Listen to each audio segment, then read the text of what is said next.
Yo les bros, bienvenue sur Spatule Bro, je suis le chef et on se retrouve aujourd'hui pour notre nouvelle petite review de la nouvelle série Marvel Disney+, She-Hulk, épisode 2.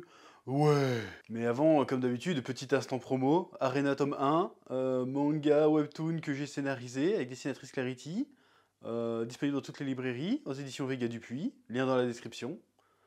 Tome 2, très bientôt en octobre. Oui, générique. Tu vois ce que je veux dire? C'est débile. Calmos, les amis. Ah, j'aime bien ça. Ça, c'est bon. C'est la manière la plus stylée de voler. C'est pas la Superman avec les bras devant, on s'en bat les couilles de ça. Il fait oh. Et en fait, il éclate comme film.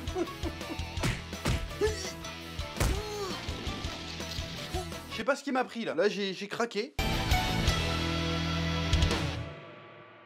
Bon, alors, après un épisode 1 un peu osef, sympathique mais osef, bon, un petit peu, on va dire le mot pollué, même si c'est un peu fort, par une espèce de petite moraline féministe assez maladroite. Hein, encore une fois, je précise, je ne suis pas contre le message, je suis contre la façon de le délivrer, qui aurait mérité d'être plus subtil, d'être plus intelligible, et d'être mieux abordé. Voilà, c'est surtout ça le souci du problème pour moi. Bon, second épisode, encore une fois, sympathique, mais sympathique pas dans le sens c'est cool, j'ai kiffé, mais plutôt sympathique dans le sens ça passe, quoi. Franchement, ça m'a pas chamboulé plus que ça. J'ai envie de dire, ça m'en a touché une sans faire bouger l'autre, comme dit l'adage.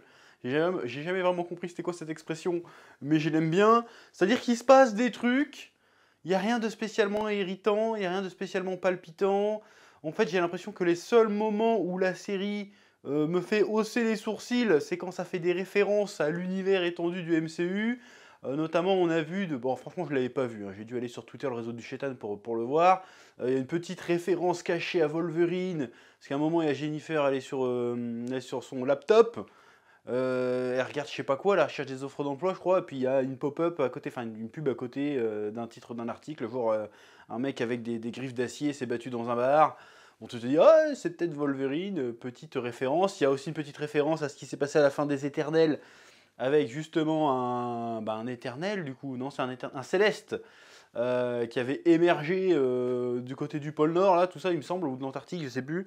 Et là, on disait, putain, personne n'en parle, il y a un putain de robot géant qui est sorti de l'eau, personne n'en a parlé, et qui est toujours figé dans l'eau d'ailleurs, personne n'en parle. Là, ça en commence, apparemment, ça en parle, donc il y a des références. Et en vrai, ouais, c'est vrai que c'est les seuls moments où j'ai vraiment houssé les sourcils en genre, oh, un truc intéressant, bah, c'est quand c'est un peu décorrélé de ce qui se passe autour du personnage de She-Hulk, en fait. Quand on a revu Hulk et qu'on s'est rendu compte qu'il était dans un vaisseau spatial, bah, dans le vaisseau spatial qui les a fait se crasher dans l'épisode 1, tu te dis « Oh, il va en route vers Sakaar, ça annonce quelque chose !» Probablement World War Hulk, même si pour revenir à cette idée de World War Hulk, autant dans le comics j'adore l'idée, autant en film, à mon avis, ils vont pas respecter l'idée, ça va être un Thor Ragnarok avec Hulk, je sens que ça va être de la blague, encore une fois, on verra bien, on n'y est pas encore, bref. Il y a ça qui était intéressant, il y a le retour d'Emile Blonsky, qu'on avait déjà entrevu dans Shang-Chi, hein, dans une séquence de combat clandestin chelou où il se bat contre Wong, et après on voit Wong lui ouvrir un portail pour qu'il retourne quelque part, et il se trouve que ce quelque part, c'est sa cellule hyper sécurisée, donc elle est vachement sécurisée sa cellule, vu qu'apparemment il peut s'échapper comme il veut, bon, avec de la magie pour le coup, mais voilà. Et on apprend à la fin de l'épisode de She-Hulk, en fait, ça se passe que la saison 1 de She-Hulk se passe au même moment que le film Shang-Chi a priori, parce qu'on voit justement ce combat contre Wong clandestin à... Je sais plus c'était où, je sais pas, c'était pas à Hong Kong. C'était à Madripour, je crois, si j'ai pas de bêtises. Tu vois ce combat, et puis tu dis, oh, il y a Emile Blonsky, il s'est échappé alors qu'il est censé être en procès pour demander une libération conditionnelle, c'est la merde. Donc voilà, tu vois ça, et c'est à peu près les seules choses qui m'ont fait lever les sourcils en disant « Oh, c'est intéressant !» Même la relation Blonsky, comment il a évolué depuis, en mode Non, mais aujourd'hui j'ai fait la paix. » Pareil, il peut revenir à sa forme humaine. Alors dans les comics, c'est pas le cas, je crois qu'il peut pas retourner à sa forme humaine. Là, il retourne à sa forme humaine. Il fait « Non, mais j'ai fait du travail sur moi-même, aujourd'hui je suis calmé. » Tout va bien, et puis même quand on parle à Hulk, il y a une petite blague, il fait non mais ça s'est passé il y a tellement longtemps, et puis j'étais littéralement une autre personne, clin d'œil clin d'œil. D'ailleurs, l'actrice, elle regarde la caméra aussi en faisant « Ah, ah. » C'est vraiment un peu nul, en fait, ce genre de truc. Mais bon, vas-y, en mode, bah oui, parce qu'entre-temps, à l'époque où il s'est battu contre Abomination, c'était Edward Norton et c'était pas Mark Ruffalo. Donc, quand il dit « Je suis littéralement une autre personne », voilà. Donc, du coup, c'est un petit peu marrant. Mais à part ça... à part le fait on est dans un épisode encore introductif. On est encore dans la partie introductive. Là, le premier épisode, c'est comment elle a eu ses pouvoirs.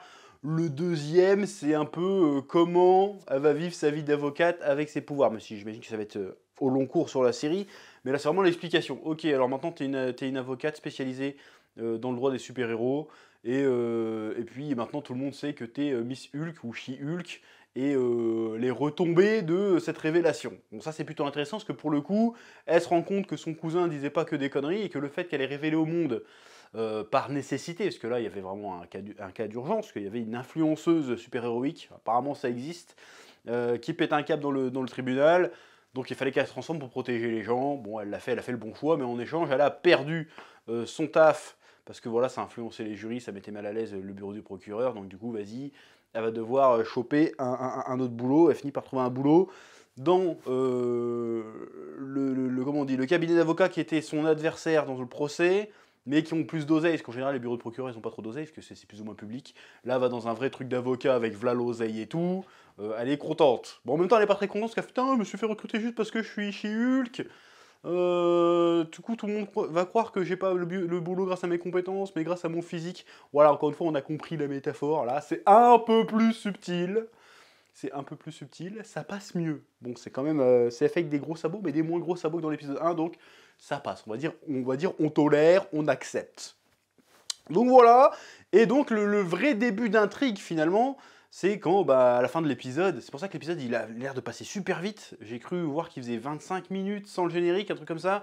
Mais l'épisode passe super vite, on passe vite d'une scène à une autre. Et finalement, quand l'élément déclencheur arrive, c'est la fin de l'épisode. Bon, c'est un petit peu frustrant pour le coup. Après, je sais pas c'est prévu sur combien d'épisodes la série chez Hulk. Je me souviens plus. Mais ça passe très très vite quand même. Oui. Bon, à part ça, il y a toujours le côté quatrième mur, mais je sais pas pourquoi, je trouve que le personnage, pour le moment en tout cas, je trouve que le personnage, il est pas attachant.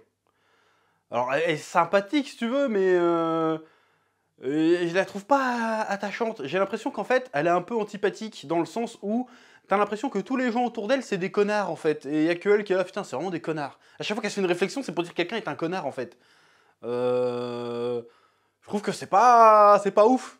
Tu vois, et puis c'est fait de manière... regarde dans la série Malcolm. Souvent, il traite les gens d'abrutis, si tu veux, mais il le fait d'une manière où ça passe. Ça rend les personnages autour sympathiques. Là, c'est vraiment, putain, ma famille, c'est des cons. Mes collègues, c'est des cons. Mon patron, c'est un con. Tout le monde est des cons, en fait. Sauf elle, apparemment. Donc ça la rend un petit peu antipathique, pour le coup. Après, je suis assez curieux de voir comment ça va évoluer l'affaire avec Blonsky, là, parce qu'à un moment donné, il fait « Oui, mais moi, je suis devenu fou, parce que c'est le gouvernement m'avait injecté un sérum de super soldat. » Tu vois, fait « Ah bon ? Dans ce cas-là, vous êtes peut-être une victime. » Et on va voir peut-être son côté avocat un peu plus mis en avant. En tout cas, donc du coup, elle a l'air de gérer ce côté-là. Donc je suis très curieux de voir comment ça va être traité, ce truc-là, parce que c'est le véritable début d'intrigue qu'on a, finalement, dans cette série. Donc je suis très curieux de voir ce qu'ils vont faire avec ça. Donc oui, bref, le côté quatrième mur la rend pas spécialement plus attachant. Alors que c'est censé être le but, en général, en tout cas c'est comme ça que j'interprète, quand t'as un personnage qui brise le quatrième mur, c'est pour instaurer une certaine complicité, une certaine relation, comment dirais-je, une relation de proximité avec l'audience. Et à chaque fois qu'elle tourne sa gueule vers la caméra, j'ai l'impression que c'est pour se plaindre.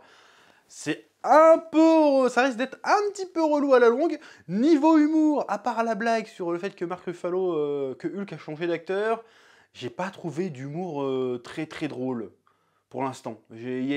Pour l'instant, j'ai rien vu qui m'a fait ne serait-ce que sourire. C'est censé être une série comique, donc pour l'instant, niveau humour, on n'est pas trop là-dedans. Et aussi, effets spéciaux. En vrai, quand tu vois le plan où elle téléphone et que tu vois Hulk, il y a vraiment une sacrée différence entre le niveau de détail de Hulk et le niveau de détail de She-Hulk. Hein. Bon, très certainement qu'avec le Hulk de Mark Ruffalo, ils ont énormément de... Comment dire ?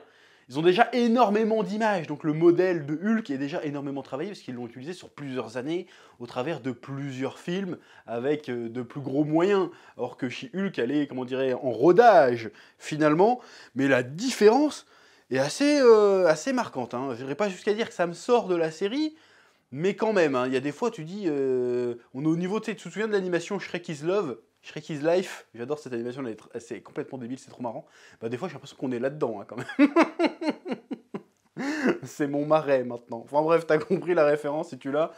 Mais à part ça, la série, franchement, elle se laisse regarder, mais il n'y a rien de méga palpitant. En vrai, on est juste curieux de voir. En fait, moi, j'attends, je suis un putain de kikou, finalement. Et j'ai l'impression que tout le monde est pareil. On attend juste le caméo de Daredevil. Et puis comme ça, on n'en parle plus, en fait. On a plus envie de voir Daredevil que de voir She-Hulk, hein, c'est la vérité. Donc je suis quand même curieux de voir ce qu'ils vont faire avec. Voilà, parce que finalement, l'intrigue du procès de Blonsky peut être très intéressante. Après, il y a un autre aspect que j'aime bien aussi, c'est le côté les super-héros sont devenus normaux. Qu'on n'avait pas forcément dans les autres films Marvel.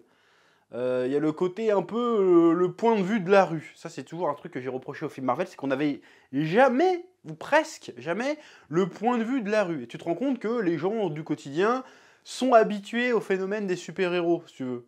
Donc ils voient She-Hulk, ils sont là, ils sont étonnés 2 minutes, puis après ils finissent leur binouze, ils se battent les couilles en fait. Donc ça, j'aime bien cet aspect. C'est bon, on est dans l'univers Marvel, il y a des super-héros et des extraterrestres. On fait notre vie, on s'en bat les couilles. J'aime bien ce côté-là. Bon, après, il faut pas que ça soit trop abusé non plus, en mode on s'en bat les couilles, parce que sinon, quand il se passe un truc extraordinaire, bah, c'est plus extraordinaire finalement. Mais j'aime bien cet aspect un peu vrai univers Marvel, quoi, où c'est normal de voir des trucs Enfin, c'est normal d'avoir des super-pouvoirs, c'est normal de voir des super-héros. C'est accepté, si tu veux. Bref, épisode plus ou moins sympathique. On attend de voir la suite, assez court. Voilà, donc pour l'instant, je ne pense pas qu'on soit sur une série masterclass. Mais en tout cas, j'ai pas passé un moment désagréable devant la série. J'ai pas levé les yeux au ciel comme le premier épisode pour l'instant. Donc on verra bien ce qu'ils vont faire avec. Voilà, hein, donc comme d'habitude, je te laisse le soin de mettre un petit pouce bleu, de mettre en commentaire ce que tu as pensé de cet épisode. Et de t'abonner si c'est pas déjà fait. Et quant à moi, je te dis à très bientôt sur Spatule Bro pour de nouvelles vidéos. Oui.